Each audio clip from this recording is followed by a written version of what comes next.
Hello friends, welcome back on our channel pro MGK. तो आज हम लेके आए हैं वर्ल्ड पॉलिटिक्स की एक नई वीडियो, इजराइल और फिलिस्तीन कॉन्फ्लिक्ट। आगे बढ़ने से पहले अगर आप हमारे चैनल पर नए हैं तो चैनल को सब्सक्राइब कर दें। जैसे कि हम सब जानते हैं, इजराइल और फिलिस्तीन इशू आज तक सॉल्व नहीं हो पाया है। एक नज़र डालते हैं इजराइल और फिलिस्तीन की हिस्ट्री पर। इजराइल और फिलिस्तीन कॉन्फ्लिक्ट जो है वो 19th सेंचुरी से ही चलता आ रहा है। 1947 में यूनाइटेड नेशन ने एक रिजोल्यूशन 181 अडॉप्ट किया था, जिसे पार्टीशन प्लान के नाम से जाना जाता है, जिसमें फिलिस्तीन के ब्रिटिश मैंडेट को अरब और स्वीडिश स्टेट में डिवाइड करने की मांग की गई थी। 14 मई 1948 को इजराइल स्टेट बनाई गई, जिससे पहली अरब इजराइल वार शुरू हुई। 1949 में इजराइल की जीत के साथ ये वार भी खत्म हुई, लेकिन 7,50,000 फिलिस्तीनी बेघर हो गए। उस टेरिटरी को 3 स्टेट में डिवाइड कर दिया गया, इजराइल, वेस्ट बैंक जो जॉर्डन रिवर के साथ है, और गाजा स्ट्रिप। कुछ सालों बाद इजराइल और इजिप्ट, जॉर्डन, सीरिया के बीच में तनाव बढ़ गए। 1956 के स्विस क्राइसिस और सीनिया पेनिनसुला में इजराइल के इन्वेजन के बाद इजिप्ट, जॉर्डन और सीरिया ने एक डिफेंस पैक्ट साइन किया इजराइल ट्रूप के अगेंस्ट। जून 1967 में Egyptian president Abdul Gamal Nasser के हमले के एक झलक के बाद इजराइल ने इजिप्ट और सीरिया के एयरफोर्स पर अटैक किया और ये लड़ाई अराउंड 6 दिन तक चलती रही। इस लड़ाई के बाद इजराइल ने काफ़ी टेरिटरी पर कब्जा कर दिया, सीनिया पेनिनसुला और गाजा स्ट्रिप इजिप्ट से, वेस्ट बैंक और ईस्ट जेरूशलम जॉर्डन से, और गोलान हाइट सीरिया से। 6 साल बाद इजिप्ट और सीरिया ने अपने खोए हुए टेरिटरी को वापस पाने के लिए इजराइल पर दोनों साइड से अचानक हमला कर दिया। कोऑपरेट करने से इजिप्ट, सीरिया और इजराइल को कोई फायदा नहीं हुआ, लेकिन इजिप्ट के प्रेसिडेंट अनवर अल सदाक ने डिक्लेयर कर दिया कि ये लड़ाई इजिप्ट जीत चुका है, क्योंकि इजिप्ट और सीरिया को पहले से टेरिटरी पर नेगोशिएट करने की पूरी छूट थी।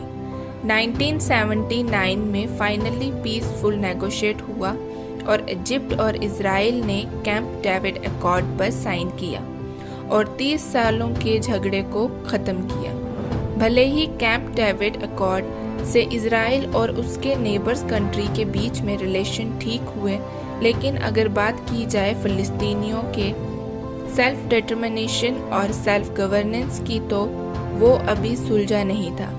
1987 में वेस्ट बैंक और गाजा स्ट्रिप में रहने वाले हजारों फिलिस्तीनियों ने इजराइल गवर्नमेंट के खिलाफ प्रोटेस्ट शुरू किया, जिसे पहला इंतफाद कहा जाता है। 1993 में OSIO फर्स्ट अकॉर्ड ने कॉपरेशन में मदद की, फिलिस्तीनियों के लिए वेस्ट बैंक और गाजा स्ट्रिप में खुद की गवर्नमेंट बनाने के लिए एक म्यूचुअल रिकॉग्निशन बनाया गया, जो फिलिस्तीनी अथॉरिटी और इजराइल गवर्नमेंट के बीच में 1995 में OSIO सेकेंड अकॉर्ड में एग्रीमेंट शामिल किया गया, जिसके तहत वेस्ट बैंक के 6 शहरों और 450 टाउन से इजराइल पूरी तरह से विड्रॉल कर गया। 2000 में जब तक इजराइल की गवर्नमेंट का कंट्रोल था फिलिस्तीन के वेस्ट बैंक रीजन में, तब तक शांति थी। लेकिन जब सितंबर 2000 में इजराइल के प्राइम मिनिस्टर एरियल शरोन मस्जिद अल अक्सा, जो कि तीसरी सबसे ज़रूरी इस्लामिक जगह का दौरे पर जाते हैं, तो दूसरा इंतफाद शुरू होता है, जो 2005 तक चला। सवाल है कि ऐसा क्या हुआ जो PM एरियल शरोन के वहां जाने से दूसरा इंतफाद शुरू हो गया।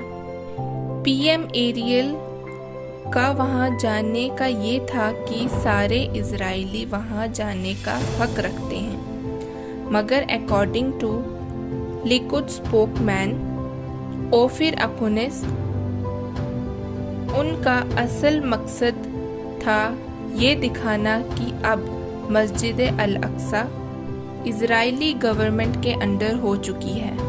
ये ही मेन डिमांड है फिलिस्तीनियों की, जो फिलिस्तीनियों ने 2000 के कैंप डेविड समिट में की थी कि मस्जिद अल अक्सा और जितनी भी इस्लामिक हॉली साइट हैं ईस्ट जेरूशलम में, उनकी कंप्लीट ओनरशिप फिलिस्तीनियों को दी जाए। इजराइल ने इन डिमांड्स को नहीं माना और कैंप डेविड समिट फेल हो गया। इस लड़ाई में फिलिस्तीन अथॉरिटी के साथ है हमास, जिसको यूनाइटेड स्टेट ने टेररिस्ट ऑर्गेनाइजेशन बताया था 1997 में। 2018 में डोनाल्ड ट्रंप की सरकार ने फंड्स कैंसिल कर दी देने उन यूएन रिलीफ और वर्क एजेंसी को जो फिलिस्तीनियों को एड प्रोवाइड करती थी। इजराइल कंप्लीट और यूनाइटेड जेरूशलम को अपने कैपिटल कंसाइडर कर रहा था, जबकि फिलिस्तीनियों ने क्लेम किया कि ईस्ट जेरूशलम कैपिटल होगी फ्यूचर फिलिस्तीन स्टेट की। जनवरी 2020 को ट्रंप गवर्नमेंट ने एक peace to prosperity plan release किया, जिसे फिलिस्तीनियों ने फिर से रिजेक्ट कर दिया। इस लड़ाई में बहुत से सिविल फिलिस्तीनियों की जान जा चुकी है और इजरायली मिलिट्री के थ्रू लड़ने वाली वीडियोस भी सामने आती हैं। फ्रेंड्स, वीडियो अच्छी लगे तो वीडियो को लाइक और चैनल को सब्सक्राइब कर दें।